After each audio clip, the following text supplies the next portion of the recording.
Thank you all for joining with us here today. My name is Greg Abbott. I'm the governor of Texas, and I want to let you know Texas grieves for the people of El Paso today. On a day that would have been a normal day for someone to leisurely go shopping, turned into one of the most deadly days in the history of Texas. Lives were taken who should still be with us today. 20 innocent people from El Paso have lost their lives, and more than 24 more are injured. We, as a state, unite in support of these victims and their family members. We want to do all we can to help them, to assist them. We pray that God can be with those who've been harmed in any way and bind up their wounds. We want to express incredible gratitude for all the law enforcement and the swift response that they took to minimize the loss of life by directly confronting the shooter, getting him to disarm himself and be able to arrest him. We could not have done this without the effective law enforcement activities of the El Paso Police Department, by the Texas Rangers, by state, federal, and local law enforcement working collaboratively the way law enforcement does work, making sure that swift justice would be achieved. I want the city of El Paso to know, and the El Paso Police Department and everybody in this entire community know that the state of Texas provides its full support for this community in their efforts to rebuild. For the country that I know has been paying a lot of attention to this, asking what they can do, I ask that you keep El Pasoans in your prayers. We know the power of prayer and the power that you can have by using that prayer. For every mom and dad, for every son and daughter, we ask that you put your arms around your family members tonight and give them a hug and let them know how much you love them. As I was talking with members of the Texas House of Representatives behind me right now, earlier today, moments ago, they pointed out to me as they showed to me what a video taking place in this community about how people in this community were standing in lines around buildings to give blood, to provide water, to provide support. And as they pointed out, El Paso is defined not by the catastrophe that struck this town. The way El Paso is really defined is the way this community comes together and supports each other to bridge the divide of this catastrophe that's happened today toward the pathway of where El Paso will be tomorrow. Texas and everybody in this community, we must do one thing today, one thing tomorrow, and each and every day after this. We must unite. And especially, I want to emphasize the importance of every man and woman, black, brown, white, whatever your race may be. Now is the time for Texans to come together, to support each other, to help these families in need, and to make sure that El Paso is going to be able to take a step forward that it needs to take. I've known for more than 2 decades a man who has a passion for El Paso and the people of this town. And it's your great mayor who will speak next. Thank you, Governor. We appreciate your attendance here under these circumstances. This is a tough time for El Paso, something none of us would have ever imagined. My condolences and prayers go out to all of El Paso as we mourn those who have been impacted by this tragedy. Adair and I, with the rest of El Paso, will pray for and mourn those who we have lost. We will remember their lives and honor their memories together. Our community will not be defined by this senseless, evil act of violence. We will be defined by the unity and compassion we showed in the wake of this tragedy. United, our community will heal. El Paso is too strong to be broken by a cowardly act like this one. I want to assure the El Paso community that we are safe. We are safe. Thank you to the El Paso Police Department and our law enforcement partners for their swift response and assistance. I will now turn it over to Chief Allen for specifics. Thank you, Mayor. Active shooter call went out this morning to 911 at 10:39 a.m. Police response, first officer on the scene, was 10:45 a.m., a 6-minute response time. From this shooter, we have 20 confirmed fatalities, and we have 26 wounded. The ages and genders of all these people injured and killed are numerous in the age groups. The situation, needless to say, is a horrific one. Crime scene is being assisted by the FBI. Various law enforcement agencies respond to this scene. The Sheriff's Department, DPS, Border Patrol, everyone that carries a badge in this town pretty much showed up to that particular scene. But needless to say, the scene is a horrific one. Unfortunately, because of the nature of the situation, the scene will be in play for a long period. Unfortunately, the deceased will remain at the scene until the scene is processed properly for evidentiary purposes to be gathered for later prosecution.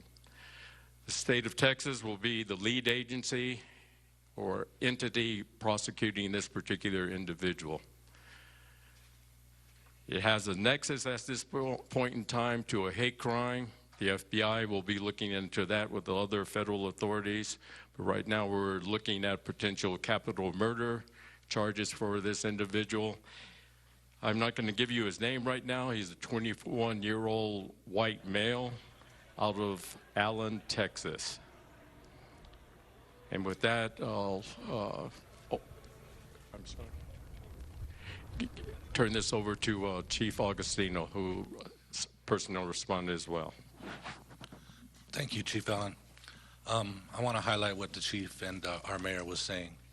And this incident that happened this morning, it activated the whole system, and the system was successful. From the first calls that came to 911, getting crews on the scene within 6 minutes, we had hundreds of responders, not just from local, but state and federal, as they said. As tragic as it is, luckily we had no first responders injured in today's events. But it does take a toll. I'd ask that the community keep their thoughts and prayers not only with the victims and their families who lost their lives or were injured today, but with their first responders as well. With that, I'm going to turn it over to the FBI Special Agent in charge. Thank you. My name is Emerson Bowie, E-M-M-E-R-S-O-N-B-U-I-E. As a member of this community for the last 2 years, words cannot express how I feel right now because this community has embraced me with open arms. And I share the sentiments of everyone at the table as to how we all feel for the families and the victims today.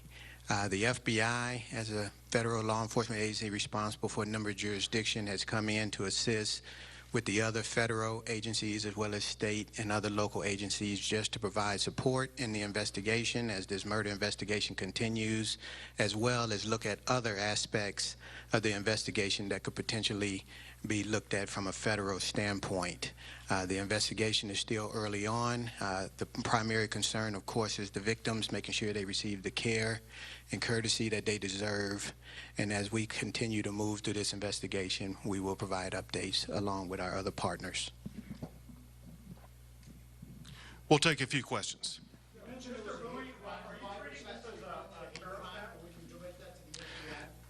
It would be best for the FBI to answer that question.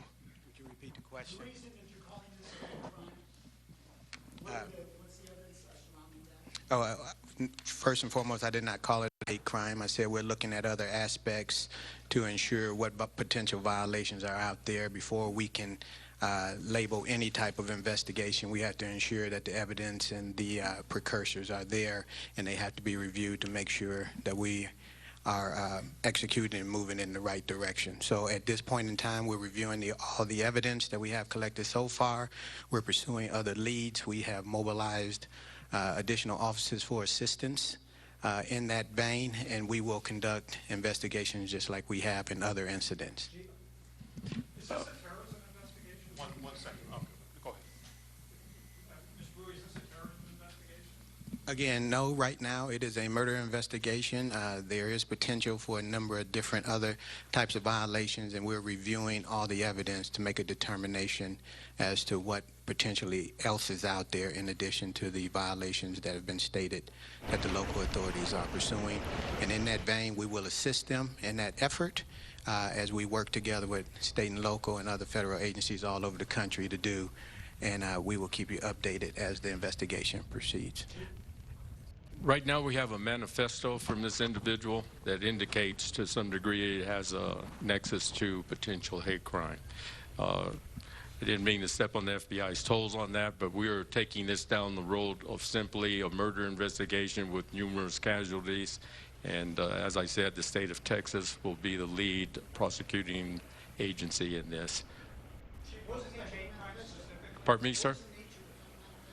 Well, I can't get into specifics on that right now because we have to validate for certainty that this was the manifesto from this individual that we've arrested. So with that in play, we still have to be aware of the fact that this person is still entitled to fair process as far as the law. We don't want to complicate that by making any statements right now that might be tainting the investigation. Were there any Mexican citizens who were either injured or fatality? Would you mind repeating that? Were there any Mexican citizens who were either a fatality or a casualty? We're not able to ascertain that right now simply because hospitals will not release that information to us specifically. Can you confirm the number of locations where the shootings occurred and the types of weapons that were used? Again, those are details that we're going to keep under play right now as far as the investigation goes. We have one weapon that was put on social media. I'm sure you're aware of that, which was a AK-47. We don't know if those pictures released in social media were the actual individual. So right now, again, going back to the fair process for this individual, we don't want to taint the investigation by matter-of-factly saying things right now. Chief, without getting too deep into that, how could this have happened? What is it about this individual or the amount of firepower they had that allowed them to cause this incident? You mind repeating that? I know you can't get into too many specifics, but this one individual and the firepower they had, how is that able to let them hurt this man? The capability of the weapon allowed that, and then his intent. And then the location where he chose was a Walmart, a supermarket, where people are in large numbers there. So if you're firing randomly at people, you can cause a lot of damage. Would you chalk this up to the tax holiday, the circumstance, the fact that there were so many people inside? Again?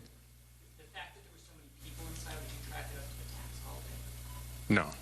Chief, just to be clear, there was only one suspect, there was not another suspect? Again, the initial information coming in was several suspects.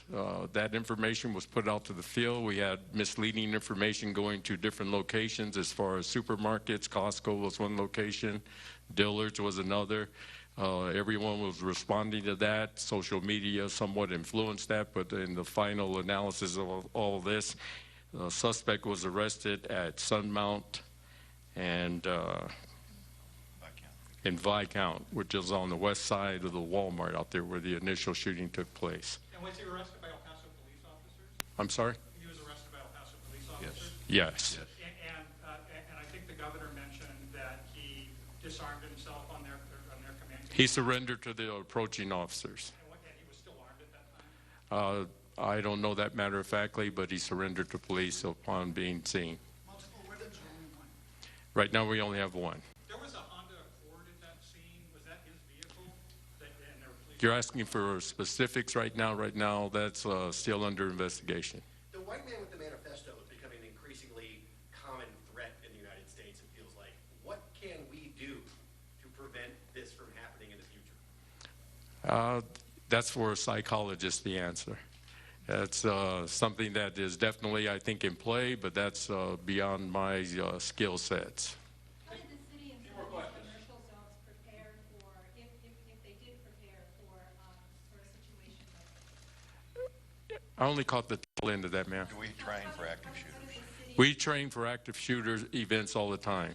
And as I've said to my staff and to the department, we train for this, not expecting it to happen, but nonetheless, we have to prepare for it to happen. And we try to get the community as much as involved as we possibly can to participate in these events so that everyone is understanding what this potentially might cause.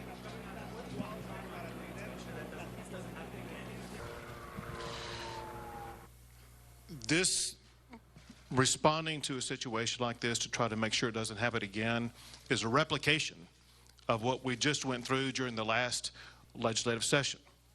It was May a year ago when we had the horrific tragedy of the shooting at Santa Fe High School that led to 3 days of hearings that I conducted at the Capitol to get input from people who are educators, who are students, who are victims of shooting crimes, as well as experts in all different kinds of fields to help us be able to strategize the best ways to keep students safe and to prevent incidents like that from happening again.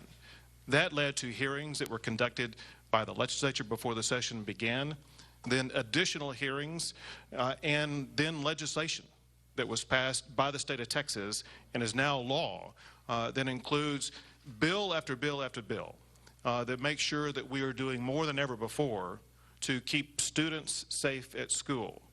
During that time, we did not, as far as I know, evaluate for and plan for an incident like this.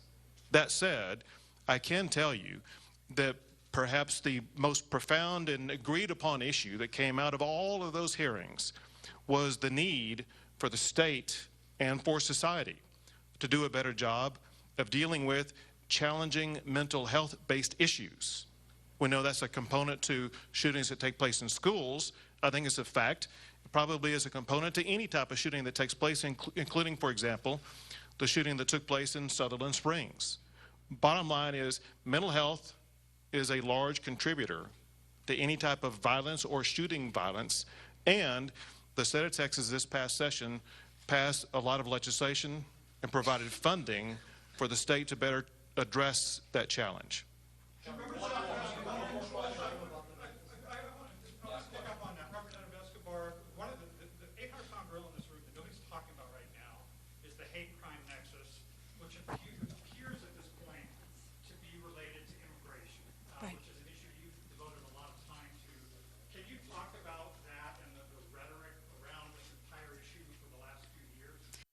So the question about the manifesto and this emerging narrative that we're seeing throughout our country as to domestic terrorism, which is, and obviously I want to say we don't know. We have to allow the investigation to continue. I respect the process, very much so, but without regard to this particular instance, not speaking about this particular instance, which is still under investigation, but the manifesto narrative is fueled by hate, and it's fueled by racism and bigotry and division. And I want to say the national media is watching. El Paso has historically been a very safe community. We've been safe for decades. We will continue to be safe. This is someone who came from outside of our community to do us harm. A community that has shown nothing but generosity and kindness to the least among us. Those people arriving at America's front door. And so we'll wait to see what happens with this investigation. Once we have a determination by law enforcement, then I think you will see a lot of us coming together to make some very strong statements. But for now, we will let the investigation continue. Let me just say one thing in closing. To echo what Congressman Escobar said, this person did not come from El Paso. It is not what we are about. We are a special community, and this would not have happened from an El Pasoan, I can assure you. Now, you may have, I want to thank the governor and other elected officials who've expressed their support here, and they're also, you all may want to know if there are going to be any more updates on this, and I'm going to let Chief Allen close with that. We'll do another press conference if we find out anything different that we can expound upon later. I want to thank you all for coming. Thank you.